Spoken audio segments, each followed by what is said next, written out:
नमो तस्य भगवतो अरहतो सम्मा संबुद्धस्य। वैशाख माह की पूर्णिमा तिथि को भगवान गौतम बुद्ध का जन्म हुआ था। माना जाता है कि इसी दिन भगवान बुद्ध को बुद्धत्व की प्राप्ति हुई थी। इसलिए हर साल वैशाख पूर्णिमा के दिन को बुद्ध जयंती और बुद्ध पूर्णिमा के रूप में मनाया जाता है। भगवान बुद्ध को नारायण का 9वां अवतार माना जाता है। भगवान बुद्ध ने ही बौद्ध धर्म की नींव रखी थी, जिसे आज पूरी दुनिया में जाना जाता है।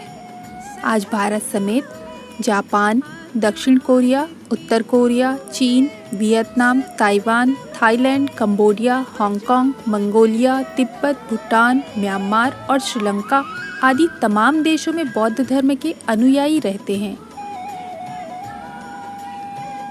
बौद्ध पूर्णिमा के अवसर पर आइए जानते हैं भगवान गौतम बुद्ध के जीवन से जुड़ी कुछ खास बातें। भगवान गौतम बुद्ध का जन्म नेपाल के लुम्बिनी में एक राजसी परिवार में हुआ था। सिद्धार्थ के जन्म के मात्र 7 दिन के बाद ही उनकी माता की मृत्यु हो गई थी। माता की मृत्यु के बाद इनकी मौसी ने इनका लालन पालन किया।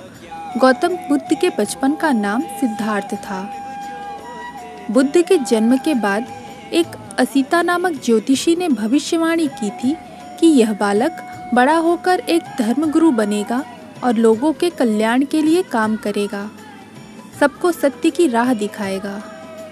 यह भविष्यवाणी सत्य न साबित हो, इसके लिए भगवान गौतम बुद्ध के पिता शुद्धोधन ने काफ़ी प्रयास किए, लेकिन अंत में गौतम बुद्ध ने वैराग्य को चुना और 27 साल की उम्र में उन्होंने अपना घर और राजसी सुख त्याग दिया। सन्यासी बनने के बाद भगवान बुद्ध ने अपना पहला उपदेश सारनाथ में दिया। यहाँ उन्होंने 4 आर्य सत्यों की शिक्षा दी। यह 4 आर्य सत्य बौद्ध धर्म के सार हैं। पहला आर्य सत्य है दुख, अर्थात संसार दुखमय है। दूसरा, दुख समुदाय, अर्थात दुखों का कारण भी है। तीसरा, दुख निरोध, अर्थात दुखों का अंत संभव है। और चौथा आर्य सत्य है दुख निरोध मार्ग, अर्थात दुखों के अंत का एक मार्ग है।